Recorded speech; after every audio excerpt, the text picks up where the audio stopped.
When I was 6 years old, I watched Frankenstein for the first time. That night, I couldn't sleep.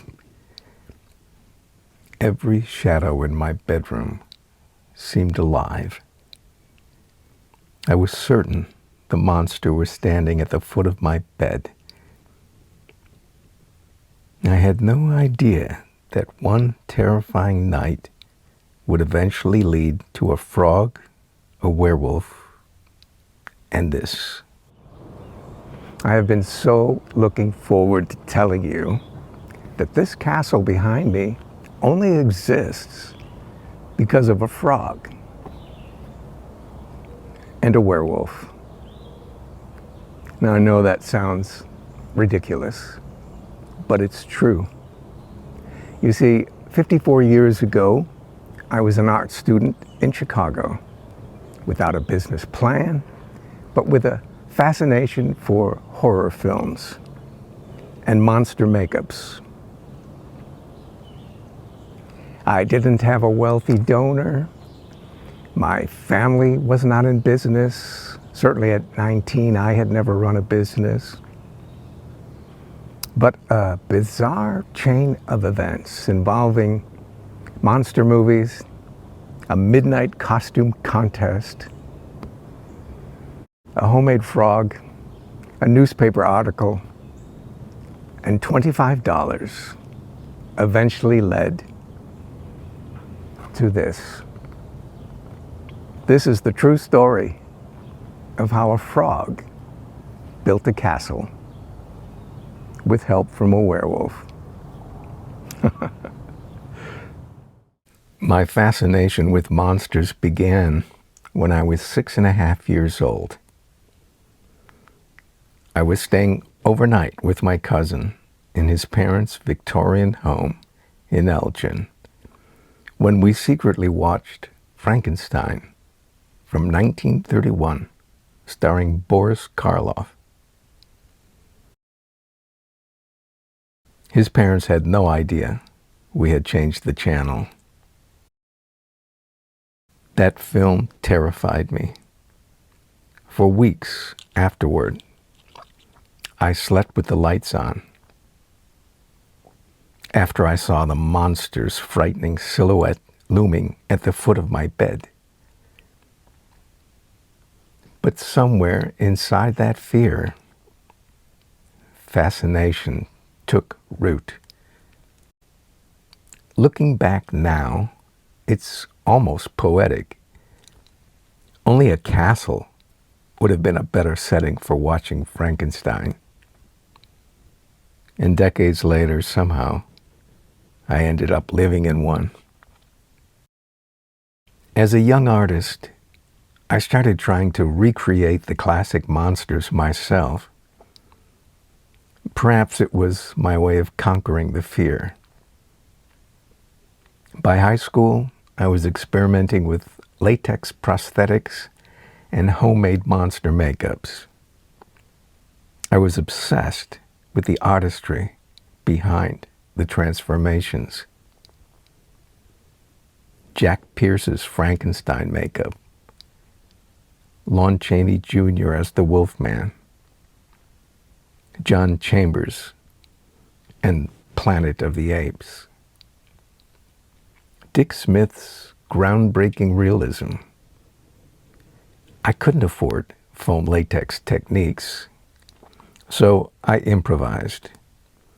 I made plaster molds from life casts of my own face and slush molded latex rubber prosthetics by hand.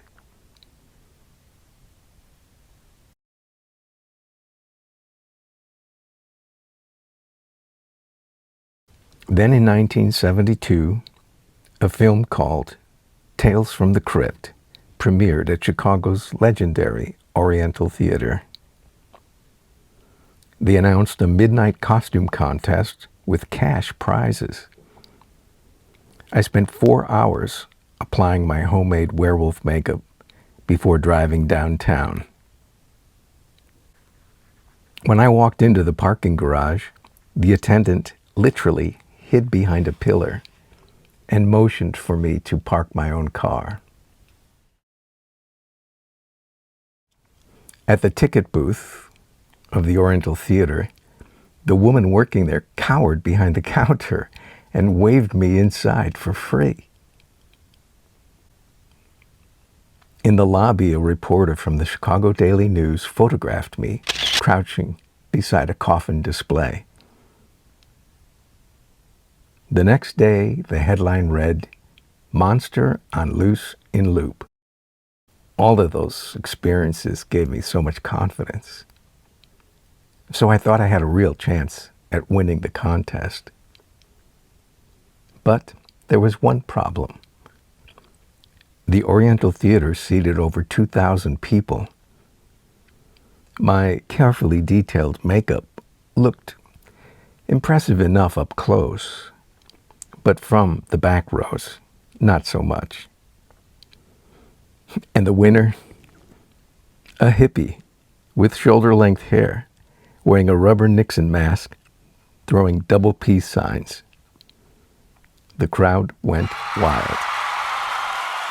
I lost. But that failure changed my life. If that newspaper article had never appeared, none of this would have happened. Because someone saw it. The promotions director for American International Pictures tracked me down after seeing the newspaper story. He hired me to promote a movie called Frogs.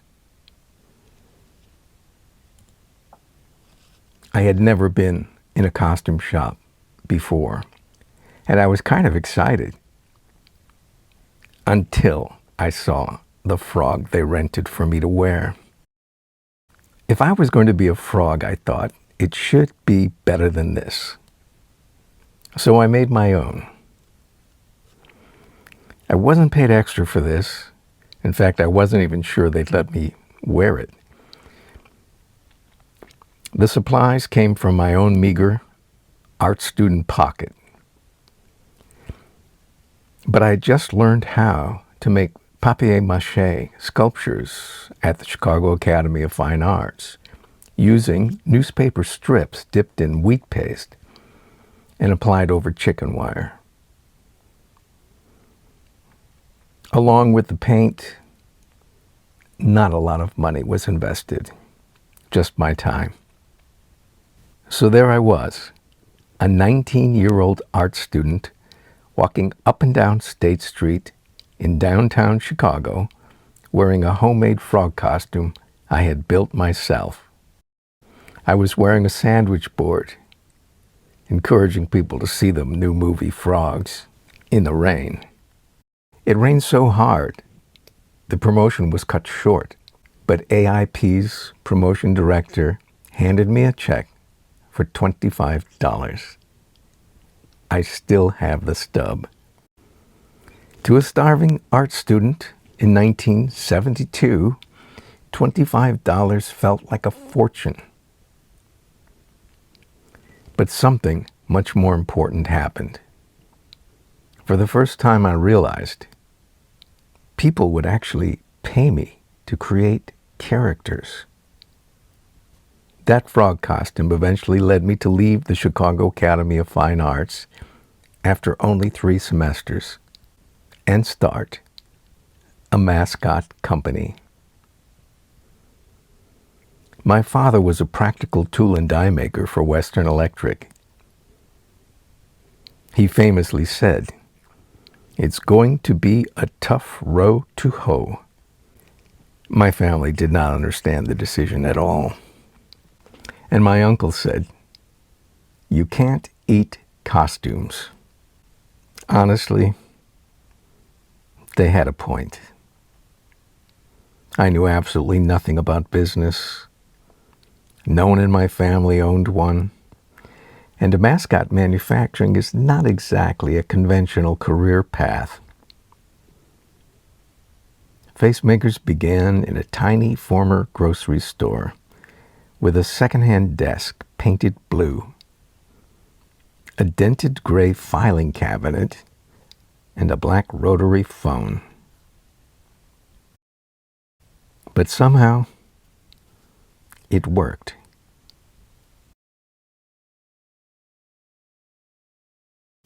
Decades passed. The little mascot company kept growing. One customer led to another. One character led to another. One impossible opportunity led to another, including this famous fellow who's been very important to Facemakers for over 4 decades. And eventually, that strange little frog costume from 1972 helped build this, Havencrest. So we placed a weather vane way up on top of the Gentleman's Tower as a tribute to that frog. You know, my father thought I was making a terrible mistake. But after 54 years of Facemakers and a castle, I think the teenage version of me would say, I was right and he was wrong. But I think he probably would laugh about it now. Do you remember this movie, I Was a Teenage Werewolf, starring Michael Landon? It wasn't colorful like the poster. It was a black and white film, I remember that. And I'll never forget my moment as a teenage werewolf because it ended up having such an impact on my life. Though you never know these things at the time, do you? And the frog stunt, which is celebrated in this July 1972 issue of famous Monsters of Filmland, all my other monster magazines, and Zippy, my favorite toy, the life mask from when I was a clean-shaven 19-year-old.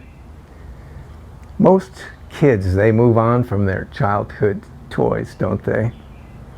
I kind of did, because I pulled these out of memory boxes.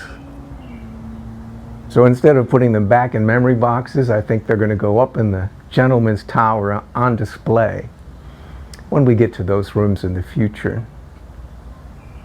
Because after all, these things from my childhood, I kind of used them to chase some impossible dreams.